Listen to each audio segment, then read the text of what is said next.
দোকান বন্ধ করেন, আপনি বাড়িতে চলেন। জি, তাহলে একটু একটু বসেন, আমি দোকান বন্ধ করছি। আচ্ছা ঠিক আছে। আল্লাহ।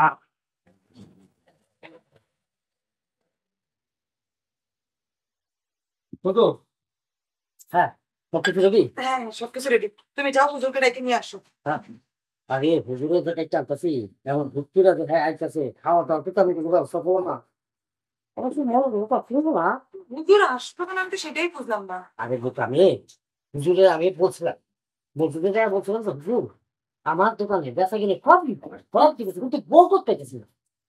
এইটাই তো আমার জন্য সেই ফোনটা তোমার হাতে বললো যে বাবাজি, আমার কাছে মনে হচ্ছে তোমাদের তোমার একটা ধারণা আছে, এইটা আমি তোমার সাথে থাকতে আমি তো বুঝতে পারি।